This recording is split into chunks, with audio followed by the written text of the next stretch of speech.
Jenny Taft, good morning to you. What are you and the guys talking about today? Good morning, Jenna. Hey, guys. Coming up on Undisputed is Jason Garrett, already on the hot seat in Dallas. And Drew Brees set the passing record last night. What does it mean for his legacy? So cool to see. Plus, be very funny. David Allen Greer is in studio with us. Should be plenty of laughs. Undisputed coming up next. Jenna, back to you. Love David Allen Greer. Have a great show, Jenny. Thank you. Enjoy. Time for us to go viral on First Things First. Graham Gano hit a 63-yard field goal on Sunday to give the Panthers the win over the Giants. The excitement of the moment transcends language barriers. Here are Jamie Moreno and Luis Moreno Jr. with the call on Español. Le ha sobrado distancia, le van a servir. Tiene altura, tiene profundidad, va a llegar, va a llegar. ¡Ganó, lo ganó! ¡Ganó, lo ganó! ¡Ganó, lo ganó! ¡Ganó, lo ganó! ¡Ganó, lo ganó! ¡Señor! ¡Ganó, lo ganó! ¡Ganó, lo ganó!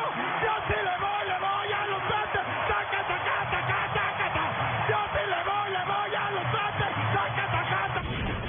Oh, my, that was fantastic. Oh, that was amazing. Now, I want to see the game in Mexico City. We have Kansas City. I want to hear the whole call in Spanish. Because they're going to be going up and down the field like...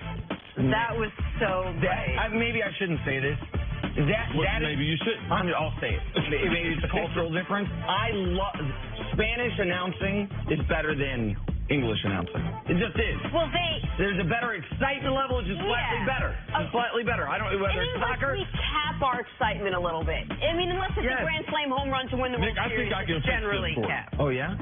I need you to call Shanks, call Ince, John Ince, be like, hey man, let Chris broadcast the game and just let him We don't always know what language we're talking anyway.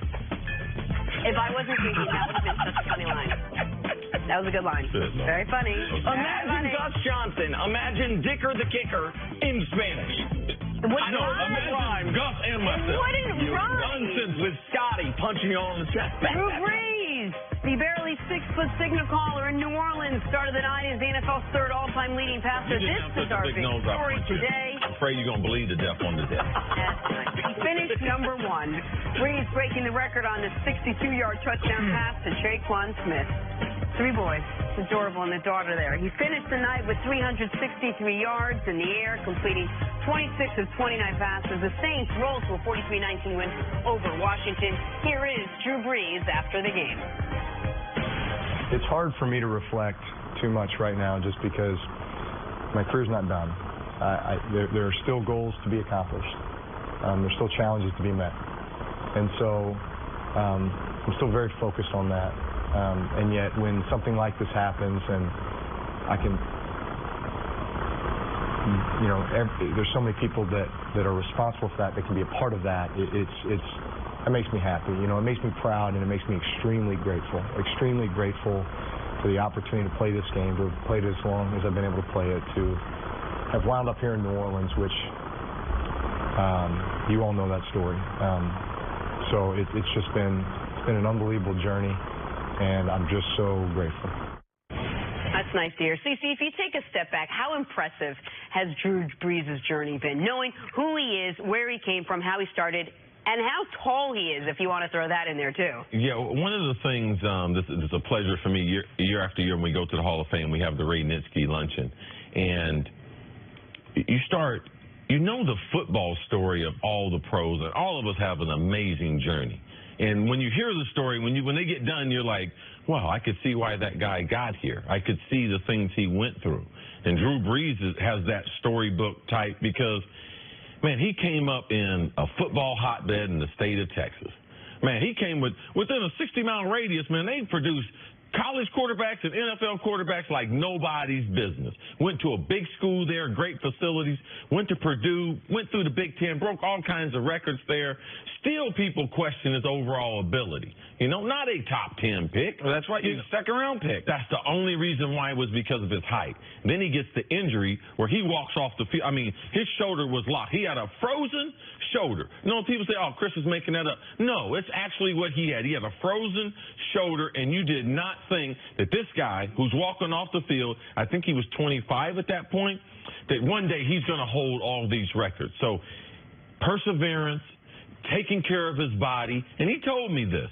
He said, man, I believe my body's in as good a shape as anyone playing in pro football. I was like, man, I'm surprised you say that. He said, yeah, because I don't want the publicity like other people do. I don't talk about it. So that was a couple weeks ago in Atlanta. So he's got a team of people around him, Jenna. You would love that they mark it down, what he's going to eat, how he's going to train, what things he's going to train as far as his body, his core strength, his overall quickness.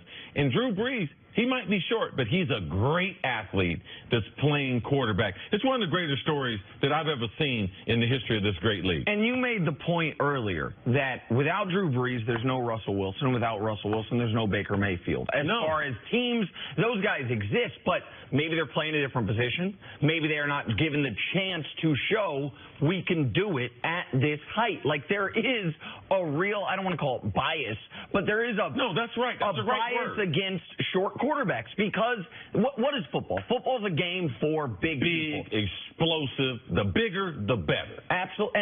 And that dates back, I'll never forget it, the Super Bowl in Houston. You're taking me, there's a bunch of Hall of Famers around the NFL, the whatever suite they were in. And you introduced me with Mel Blount. Good Lord. Man, Mel Blount played 40 years ago. Corner. This man is enormous. 6'5". 6'5". His hand is like totally enveloped mine. And this, so we look at older NBA guys. We're like, yeah, Wilt was dunking on a bunch of small. Man, the NFL's been giants forever. And Drew Brees now, he's going to hold all the records in a league of giants. He's got completions. He's got completion percentage. He has yards. He's going to, at some point, hold the touchdown record. Now, Brady and him might jostle back and forth with it, because right now they're one apart. Brady's 39 away from the record. Brees is 40 away from the touchdown record. But his path, even if he didn't get hurt, the path would have been unexpected. Yes. He changes teams. The last year in San Diego, 89 rating, 24 touchdowns, 15 picks, 9-7 record. He was a good quarterback, but not. They were like, we're moving on from him. We're going to Phillip Rivers. And now this. And look at all the other people on those lists outside of Brady. You look at Dan Marino, who his records were broke mostly by Peyton Manning and Brett Favre. Marino, Favre, and Manning, all three of those guys left pro football, and people said, you know something? Their careers should have been better. They should have won more. Drew Brees, they will not mention that one bit. They were talking about the things that he overcame. He won't be. Aaron Rodgers, they talk about, oh, man, this guy only going to be one Super Bowl potentially. He won't know. Drew Brees' career is totally different than those. It's like Brady, in the Brady era, he got the most out of his potential. You can't say Drew Brees could have done more for a franchise than he did for the Saints. How much of what Drew Brees has accomplished is because he's had Sean Payton by his side for the last 13 years? A guy who brought him in, a guy who has believed in him, a guy who's built an offense around him. They're inextricably tied. But pick your favorite great quarterback. Montana had Walsh. Yeah.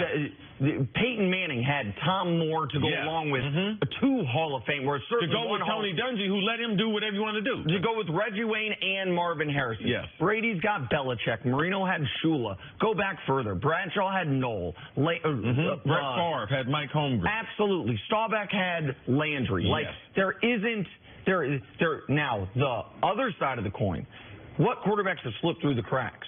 What would Phillip Rivers have been if he had a consistent coach the whole time? It's important. It doesn't take shine away, because we used to do this battle in New England. Well, who is it? Is it Brady or is it Belichick?